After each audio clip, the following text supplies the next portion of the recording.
ये वीडियो आपको medical information मुहैया करने के लिए बनाई जाती हैं। इसका कतई मकसद ये नहीं है कि आप अपना इलाज खुद शुरू कर दें। किसी भी मर्ज़ की सूरत में आपने डॉक्टर से मशवरा करें। अस्सलाम वालेकुम। आज नई वीडियो के साथ फिर आपकी खिदमत में हाजिर हूँ। आज की वीडियो क्लोरीसिड पर है। इसमें जो दवा पाई जाती है उसे क्लिथोमाइसिन कहते हैं और इसकी स्ट्रेंथ 250 mg है। एबट फार्मा ने इसे तख्लीक किया है। 10 गोलियों की डब्बी है। बुनियादी तौर पर यह एंटीबायोटिक दवा है। अब जिक्र करते हैं इसके बेनिफिट्स का।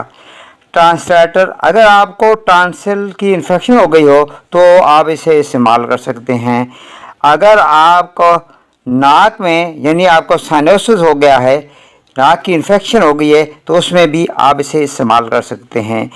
अगर आपके कान में इन्फेक्शन हो गई है यानी आपको ओटाइटिस मीडिया है, तो इस सूरत में भी आप इसे ले सकते हैं।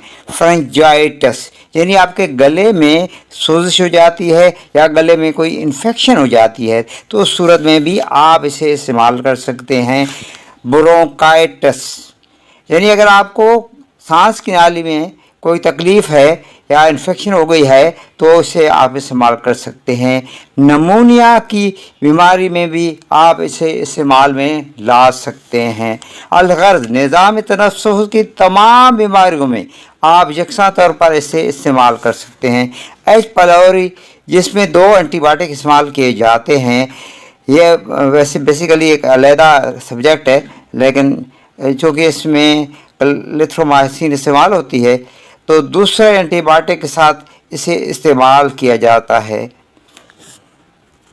अब बात करते हैं साइड इफ़ेक्ट की। मैदे की तकलीफ हो सकती है, मोशन या डायरिया लग सकता है, पेट में दर्द हो सकता है, उल्टी आ सकती है, मतली की कंडीशन हो सकती है, पेशाब की रंगत पीली हो सकती है। अब प्रिकॉशन की बात करते हैं तो गुर्दों के मरीज़, जिगर के मरीज़ और मैदे के मरीज़ इसे इस्तेमाल ना करें। अगर इस्तेमाल करना ज़रूरी हो तो आपने डॉक्टर से ज़रूर मशवरा कर लें। अब बात करते हैं डोज की। तो 12 साल से ज़्यादा के अफराद जो हैं, 1 गोली सुबह और 1 शाम लें। खुराक की कमी या ज़्यादती का अनुसार आपकी उम्र, आपकी बीमारी की नौइयत और आपके वज़न पर होता है, इसलिए इसमें कमी या ज़्यादती के लिए अपने डॉक्टर से ज़रूर मशवरा कर लें। वीडियो अच्छी लगे तो लाइक कर दें, सब्सक्राइब कर दें चैनल को और अपने दोस्तों को शेयर कर लें। आपकी समातों का बहुत बहुत शुक्रिया।